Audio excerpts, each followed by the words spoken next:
നമസ്കാരം. മെട്രോ മാറ്റിനിയിലേക്ക് സ്വാഗതം. നടി ആക്രമിക്കപ്പെട്ട് 8 വർഷങ്ങൾ കഴിയുമ്പോഴാണ് കോടതി വിധി വന്നത്. കേസിൽ ദിലീപിനെ വെറുതെ വിട്ടുകൊണ്ടാണ് പ്രിൻസിപ്പൽ സെഷൻസ് കോടതി ഉത്തരവ് പുറപ്പെടുവിച്ചത്. കേസിൽ പൾസർ സുനി ഉൾപ്പെടെയുള്ള 6 പ്രതികൾക്ക് 20 വർഷം കഠിന തടവ് വിധിച്ചെങ്കിലും ഗൂഢാലോചന കുറ്റം തെളിയിക്കാൻ പ്രോസിക്യൂഷന് കഴിഞ്ഞില്ല എന്ന് ചൂണ്ടിക്കാട്ടിയാണ് ദിലീപിനെ വിചാരണ കോടതി വെറുതെ വിട്ടത്. എന്നാൽ കേസിലെ ഗൂഢാലോചനയുമായി ബന്ധപ്പെട്ട ശക്തമായ തെളിവുകൾ തങ്ങളുടെ പക്കലുണ്ടെന്നും ഉയർന്ന കോടതിയിൽ ഇത് തെളിയിക്കാൻ കഴിയും എന്നുമാണ് പ്രോസിക്യൂഷന്റെയും അന്വേഷണ സംഘത്തിന്റെയും നിലപാട്. നടി ആക്രമിച്ച കേസിലെ മെമ്മറി കാർഡ് പരിശോധിച്ചതിൽ പുനരന്വേഷണം ആവശ്യപ്പെട്ട് അതിജീവിത ഹൈക്കോടതിയിൽ ഹർജി നൽകിയിരിക്കുകയാണ്. അന്വേഷണത്തിന് SITയെ നിയോഗിക്കണമെന്നും മെമ്മറി കാർഡിലെ അന്വേഷണ അട്ടിമറിയും അന്വേഷിക്കണമെന്ന് ഹർജിയിൽ ആവശ്യപ്പെടുന്നു. സുപ്രീം കോടതി അഭിഭാഷക വൃദ്ധ ഗ്രോവറാണ് ഹർജി നൽകിയത്. വസ്തുതാ പരിശോധനയിലെ കണ്ടെത്തലുകളിലാണ് പോലീസ് അന്വേഷണം ആവശ്യപ്പെട്ടത്. ജില്ലാ പ്രിൻസിപ്പൽ സെഷൻസ് ജഡ്ജാണ് വസ്തുത പരിശോധന നടത്തിയത്. പീഡന ദൃശ്യങ്ങൾ ഉൾപ്പെടുന്ന മെമ്മറി കാർഡിൽ 3 തവണയാണ് നിയമവിരുദ്ധ പരിശോധന നടന്നത്. മെമ്മറി കാർഡ് അനധികൃതമായി പരിശോധിച്ചതിൽ ഹൈക്കോടതിയുടെ മേൽനോട്ടത്തിൽ ഉന്നത പോലീസ് ഉദ്യോഗസ്ഥർ അന്വേഷണം നടത്തണമെന്നും എറണാകുളം പ്രിൻസിപ്പൽ സെഷൻസ് കോടതിയുടെ വസ്തുത അന്വേഷണ റിപ്പോർട്ട് റദ്ദാക്കണമെന്നും ആവശ്യപ്പെട്ടുകൊണ്ട് നേരത്തെ അതിജീവിത കോടതിയെ സമീപിച്ചിരുന്നു. എന്നാൽ കോടതി ഈ ആവശ്യങ്ങൾ തള്ളിക്കളയുകയായിരുന്നു. ഇത് സംബന്ധിച്ച് എറണാകുളം ജില്ലാ സെഷൻസ് ജഡ്ജി സമർപ്പിച്ച അന്വേഷണ റിപ്പോർട്ടുകൾ വസ്തുതാവിരുദ്ധവും നിയമപരമായി നിലനിൽക്കാത്തതുമാണെന്ന് അതിജീവിത ഹർജിയിൽ പറഞ്ഞിരുന്നു. നിയമത്തിന്റെ കാവലാളാകേണ്ട കോടതികളിൽ നിന്ന് തന്നെ സ്വകാര്യതയ്ക്കുള്ള തന്റെ അവകാശം ഹനിക്കപ്പെട്ട പശ്ചാത്തലത്തിൽ അന്വേഷണ റിപ്പോർട്ട് തള്ളിക്കളയണമെന്ന് അതിജീവിത ഹർജിയിൽ ആവശ്യപ്പെട്ടു. ഇത്തരത്തിൽ മെമ്മറി കാർഡ് അനധികൃതമായി തുറന്നു പരിശോധിച്ചതിന് പിന്നിൽ സാമ്പത്തിക ഇടപാടുകളോ മറ്റ് ലക്ഷ്യങ്ങളോ ഉണ്ടോ എന്ന് കണ്ടെത്താൻ പോലീസിന്റെയോ മറ്റ് സ്വതന്ത്ര ഏജൻസികളുടെയോ നേതൃത്വത്തിൽ വിശദമായ ശാസ്ത്രീയ അന്വേഷണം വേണമെന്നും അതിജീവിത ഹർജിയിൽ ആവശ്യപ്പെട്ടു. കോടതികളുടെ കസ്റ്റഡിയിലിരിക്കെ മെമ്മറി കാർഡിലെ ദൃശ്യങ്ങൾ 3 തവണ തുറന്നു പരിശോധിച്ചതായി ഫോറൻസിക് പരിശോധനയിൽ തെളിഞ്ഞിരുന്നു. ഇതിന്റെ അടിസ്ഥാനത്തിലാണ് ഹൈക്കോടതി നേരത്തെ വസ്തുതാ അന്വേഷണത്തിന് ഉത്തരവിട്ടത്. എന്നാൽ ഈ അന്വേഷണം കാര്യക്ഷമമായല്ല നടന്നതെന്നും തന്റെ സ്വകാര്യത ലംഘിച്ചവർക്കെതിരെ കൃത്യമായ നടപടി ഉണ്ടാകില്ല എന്നും അതിജീവിത ഹർജിയിൽ കുറ്റപ്പെടുത്തുന്നു.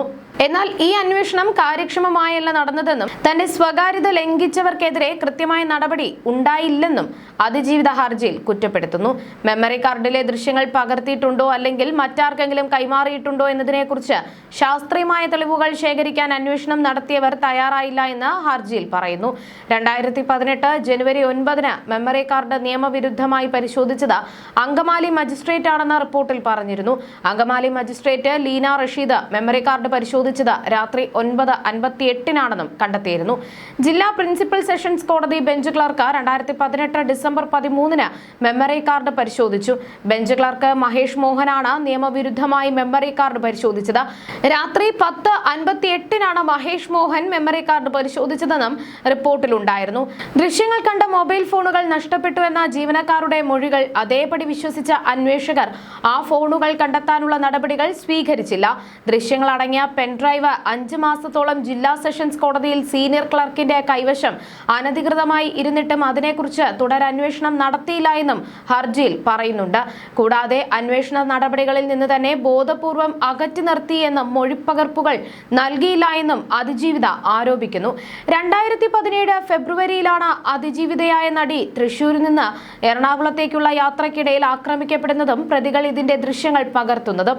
തുടർന്ന് അങ്കമാലി മജിസ്ട്രേറ്റ് കോടതി, എറണാകുളം ജില്ലാ സെഷൻസ് കോടതി, വിചാരണ കോടതി എന്നിവയുടെ കസ്റ്റഡിയിലിരിക്കെയാണ് ഈ കാർഡ് അനധികൃതമായി തുറന്നു പരിശോധിച്ചതായി കണ്ടെത്തിയത്. കോടതി ജീവനക്കാരായ മഹേഷ് മോഹൻ, താജുദ്ദീൻ എന്നിവരാണ് ദൃശ്യങ്ങൾ കണ്ടതെന്ന് അന്വേഷണത്തിൽ വ്യക്തമായിരുന്നു.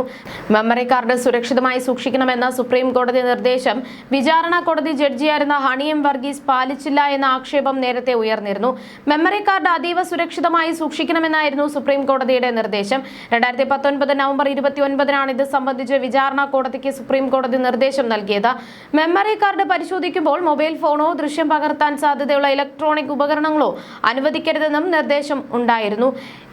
FSL ഉദ്യോഗസ്ഥരുടെ സഹായത്തോടെ മെമ്മറി കാർഡ് പരിശോധിക്കാനായിരുന്നു നിർദ്ദേശം. ഈ സുരക്ഷാ മാനദണ്ഡങ്ങൾ പാലിച്ചാണ് കേസിൽ പ്രതിയായിരുന്ന ദിലീപിനെയും സംഘത്തെയും കോടതി ദൃശ്യങ്ങൾ കാണിച്ചത്. ഇത്തരത്തിൽ മാർഗനിർദ്ദേശങ്ങൾ ലംഘിച്ചായിരുന്നു ശരസ്തദാർ താജുദ്ദീനെ മെമ്മറി കാർഡ് ഏൽപ്പിച്ചതെന്ന് പരാതി ഉയർന്നിരുന്നു.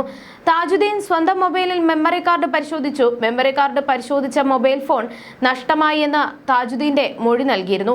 അതേസമയം വിചാരണ കോടതിയിൽ മെമ്മറി കാർഡ് കൈകാര്യം ചെയ്തതിൽ ദുരൂഹത എന്നായിരുന്നു അതിജീവിതയുടെ ആരോപണം. നടി ആക്രമിക്കപ്പെട്ട കേസിൽ എറണാകുളം പ്രിൻസിപ്പൽ സെഷൻസ് കോടതി കേസിലെ 8ാം പ്രതിയായിരുന്ന നടൻ ദിലീപ് ഉൾപ്പെടെ 4 പേരെ വെറുതെ വിടുകയും കുറ്റകൃത്യത്തിൽ ഉൾപ്പെട്ട ആദ്യ 6 പ്രതികളെയും ശിക്ഷിക്കുകയും ചെയ്തിരുന്നു. ഈ വിധിക്കെതിരെ സംസ്ഥാന സർക്കാർ സമർപ്പിച്ച അപ്പീൽ ഹൈക്കോടതി മുമ്പാകെയുണ്ട്. പൾസർ സുനി ഉൾപ്പെടെ പ്രതികൾക്ക് പരമാവധി ശിക്ഷ നൽകണമെന്നാണ് സർക്കാർ സമർപ്പിച്ച അപ്പീലിൽ പറയുന്നത്. വിധി വന്ന് 78ാം ദിവസമാണ് സർക്കാർ അപ്പീൽ നൽകിയത്. ദിലീപ് അടക്കം 4 പ്രതികളെ വെറുതെ വിട്ടത് റദ്ദാക്കണമെന്നും കുറ്റക്കാരെന്ന് കണ്ടെത്തിയ 6 പ്രതികൾക്ക് പരമാവധി ശിക്ഷ നൽകണമെന്നുമാണ് സർക്കാരിന്റെ ആവശ്യം. 8ാം പ്രതി ദിലീപ്, 7ാം പ്രതി ചാർലി തോമസ്, 9ാം പ്രതി മേസ്തിരി സനിൽ, 15ാം പ്രതി ശരത് എന്നിവരെയാണ് ഗൂഢാലോചനയ്ക്ക് തെളിവിലെന്ന് ചൂണ്ടിക്കാട്ടി വിചാരണ കോടതി വെറുതെ വിട്ടത്. വസ്തുതകളും നിയമപരമായ വശങ്ങളും പരിശോധിക്കുന്നതിൽ വിചാരണ കോടതി പരാജയപ്പെട്ടുവെന്ന് അപ്പീലിൽ പറയുന്നു. പൾസർ സുനി അടക്കം 1 മുതൽ 6 വരെയുള്ള പ്രതികൾക്ക് വിചാരണ കോടതി 20 വർഷം കഠിന തടവാണ് ശിക്ഷ വിധിച്ചത്. ഒരു സ്ത്രീയുടെ സ്വകാര്യതയെയും അന്തസ്സിനെയും തകർക്കുന്ന രീതിയിൽ ആക്രമിച്ചതും ദൃശ്യം ചിത്രീകരിച്ചതും അതീവ ഗൗരവകരമാണെന്ന് സർക്കാർ ചൂണ്ടിക്കാണിക്കുന്നു. കുറ്റക്കാർക്ക് കുറഞ്ഞ ശിക്ഷ നൽകുന്നത് സമൂഹത്തിന് തെറ്റായ സന്ദേശം നൽകുമെന്നും അതിനാൽ പൾസർ സുനി അടക്കമുള്ളവർക്ക് പരമാവധി ശിക്ഷ നൽകണമെന്നുമാണ് അപ്പീലിലെ ആവശ്യം. അതിജീവിതയ്ക്കെതിരെ നടന്ന ക്രൂരകൃത്യത്തിന്റെ മുഖ്യ ആസൂത്രകൻ ദിലീപാണെന്നും തന്റെ കുടുംബജീവിതം തകർത്തത് അതിജീവിതയാണെന്ന വൈരാഗ്യവുമാണ് ദിലീപിനെ ഗൂഢാലോചനയിലേക്ക് നയിച്ചതെന്നും അപ്പീലിൽ പറയുന്നു. ദിലീപും പൾസർ സുനിയും വിവിധയിടങ്ങളിൽ വെച്ച് കൂടിക്കാഴ്ച നടത്തിയതിനും ഗൂഢാലോചന നടത്തിയതിനും കൃത്യമായ സാക്ഷിമൊഴികളും തെളിവുകളുമുണ്ട്. ഇവയെല്ലാം വിചാരണ കോടതി അവഗണിച്ചുവെന്നാണ് സർക്കാർ വാദം. അന്വേഷണ ഉദ്യോഗസ്ഥനായ ബൈജു പൗലോസിനെതിരെ വിചാരണ കോടതി നടത്തിയ പരാമർശങ്ങൾ നീക്കം ചെയ്യണമെന്നും സർക്കാർ ആവശ്യപ്പെട്ടിട്ടുണ്ട്. 2017 ഫെബ്രുവരി 17-നാണ് തൃശൂരിൽ നിന്ന് കൊച്ചിയിലേക്കുള്ള യാത്രയ്ക്കിടെ നടി ആക്രമിക്കപ്പെട്ടത്. 8 വർഷം നീണ്ട വിചാരണയ്ക്കൊടുവിൽ 2025 ഡിസംബർ 8-നായിരുന്നു കേസിൽ വിധി വന്നത്. ഡിസംബർ 12-ന് ശിക്ഷാവിധിയും പ്രഖ്യാപിച്ചു. കേസിൽ നടൻ ദിലീപിനെ വെറുതെ വിട്ട കോടതി 1ാം പ്രതി പൾസർ സുനി ഉൾപ്പെടെയുള്ള 6 പേർക്ക് 20 വർഷം കഠിന തടവ് ശിക്ഷ വിധിക്കുകയും ചെയ്തിരുന്നു. എറണാകുളം പ്രിൻസിപ്പൽ സെഷൻസ് കോടതിയാണ് ശിക്ഷ വിധിച്ചത്. വിധി വന്നതിന് പിന്നാലെ വിധിക്കെതിരെ ഉടൻ അപ്പീൽ നൽകുമെന്നായിരുന്നു സർക്കാരിന്റെ പ്രതികരണം. എന്നാൽ വിധി വന്ന 78ാം ദിവസമാണ് സർക്കാർ അപ്പീൽ നൽകുന്നത്. അതേസമയം കേസിൽ ശിക്ഷിക്കപ്പെട്ട പ്രതികൾ അപ്പീലുമായി ഹൈക്കോടതിയെ ആഴ്ചയ്ക്കുള്ളിൽ തന്നെ സമീപിച്ചിരുന്നു. കേവലം ഒരു ക്രിമിനൽ കേസ് എന്നതിലുപരി സിനിമയിലെ തൊഴിലിടങ്ങളിലെ സുരക്ഷയെക്കുറിച്ചും പുരുഷാധിപത്യ പ്രവണതകളെക്കുറിച്ചുമുള്ള വലിയ ചർച്ചകൾക്ക് നടി ആക്രമിച്ച സംഭവം വഴിവെച്ചിരുന്നു. You're watching me on metromatney.com. metromatney.com. Subscribe for more videos. Subscribe for more videos. Subscribe here for more videos. Subscribe now. Thank you.